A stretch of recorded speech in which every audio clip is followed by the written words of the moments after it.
Welcome दोस्तों। जहां दुनिया भर में कच्चे तेलों की कीमतों में लगातार गिरावट हो रही है, वहीं हमारे देश में पेट्रोल और डीजल के दामों को लगातार बढ़ाया जा रहा है। पिछले पूरे लॉकडाउन में तेल की कंपनियों ने पेट्रोल और डीजल के दामों को नहीं बढ़ाया था, लेकिन 7 जून से लगातार पेट्रोल और डीजल के दामों में रोजाना की बेसिस पे बढ़ोतरी हो रही है। दोस्तों, अगर पूरे देश के बारे में आपको बताऊं तो पिछले कुछ दिनों में पेट्रोल की कीमतों में 6 रुपए और डीजल की कीमतों में 6.5 रुपए की बढ़ोतरी देखी गई है। वहीं आपको बता दें, 1 लीटर पेट्रोल पर सरकार द्वारा 32 रुपए की एक्साइज ड्यूटी ली जाती है।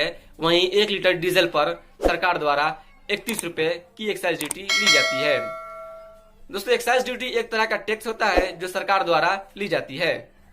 दोस्तों, पिछले कुछ दिनों में बिहार के अंदर जो पेट्रोल की कीमतों में जिस हिसाब से इजाफा हुआ है, बढ़ोतरी हुई है, उसे आप स्क्रीन पर देख सकते हैं।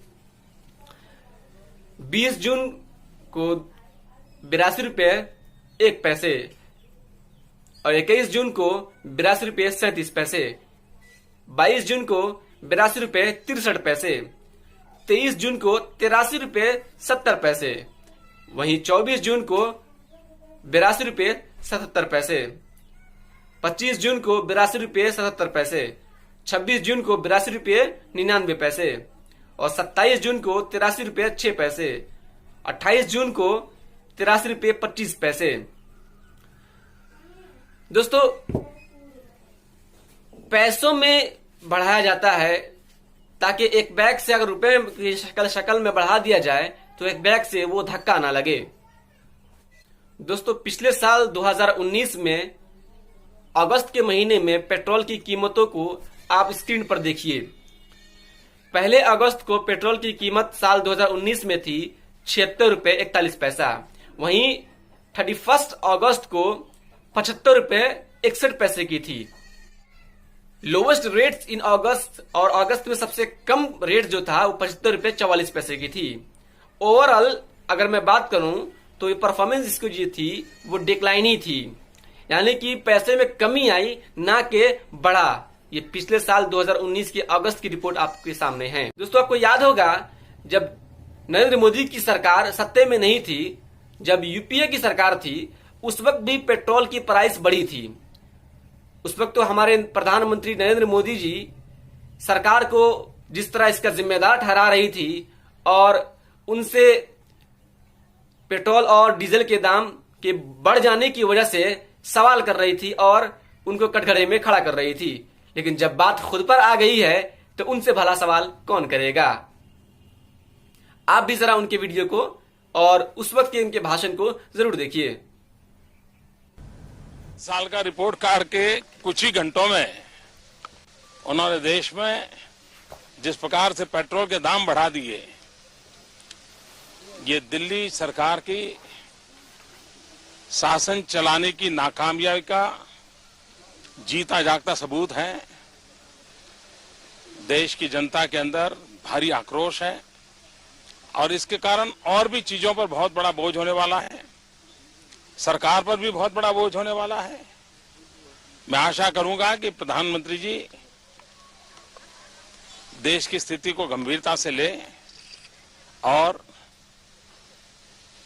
पेट्रोल के दाम बढ़ाए हैं उसको वापस। दोस्तों, बढ़ती हुई पेट्रोल की कीमतों के बीच में ही अमिताभ बच्चन, अक्षय कुमार, अनुपम खेर के पुराने ट्वीट निकाले जा रहे हैं, जिन ट्वीटों में उन्होंने पेट्रोल की बढ़ती हुई कीमतों को लेकर सवाल उठाए थे। आज उनके फैंस और कुछ लोग उन्हीं की ट्वीट को निकालकर उनसे सवाल कर रहे हैं। पिछले 25 दिनों से लगातार पेट्रोल की कीमतों में इजाफा हो रहा है। इसी बीच महाराष्ट्र सरकार के एक नेता, एनसीपी के मंत्री डॉक्टर जितेंद्र आव्हाड ने अमिताभ बच्चन के एक ट्वीट को रिट्वीट करते हुए उनसे सवाल पूछा। उन्होंने पूछा कि क्या अब आप पेट्रोल नहीं भराते या फिर बिल नहीं देखते। ये वक्त है कुछ बोलने का। मुझे उम्मीद है कि आप किसी तरफ झुके हुए नहीं होंगे। पेट्रोल और डीजल के दाम बहुत तेजी से अब बढ़ चुके हैं। मुंबईकर क्या करें, गाड़ी चलाएं या फिर गाड़ी को जला दें। वहीं अक्षय कुमार के एक पुराने ट्वीट को जितेंद्र अवहाद ने रीट्वीट करते हुए पूछा कि क्या अब आप ट्विटर पर नहीं हैं या फिर कार चलाना छोड़ दिए हैं या आप अखबार नहीं पढ़ते। पेट्रोल के प्राइस बहुत तेजी से बढ़े हैं। सिर्फ आपकी इंफॉर्मेशन के लिए दोस्तों आपको बता दें कि अक्षय कुमार ने ट्वीट किया था जिसमें उन्होंने कहा था कि मैं अपने घर तक नहीं पहुंच पाता इसलिए कि पेट्रोल के प्राइस बढ़े हुए हैं, जिसकी वजह से मुंबई वाले लोग लंबी लाइन में खड़े रहते हैं। दोस्तों वहीं अनुपम खेर की भी एक पुरानी पोस्ट वायरल हो रही है जिसमें वो अपने ड्राइवर से कहते हैं कि तुम इतने लेट क्यों हो। उनका ड्राइवर कहता है सर मैं साइकिल से आया हूं, क्या हुआ तुम्हारी मोटरसाइकिल को। तो जवाब देता है कि सर मैंने उसे अपने घर पर एक शो पीस के तौर पे रखा है। आज ट्विटर यूजर्स और उनके फैन या फिर देगर पॉलिटिकल पार्टी के लोग उनके यही ट्वीट को निकाल कर उनसे सवाल कर रहे हैं कि उस वक्त तो आप सवाल करते थे और अब क्या हो गई आपको कि आप बढ़ती हुई पेट्रोल को देखते हुए भी गवर्नमेंट से सवाल नहीं कर पा रहे हैं। दोस्तों अगर आपको हमारा काम पसंद आता है तो आप हमारे चैनल को लाइक, सब्सक्राइब और शेयर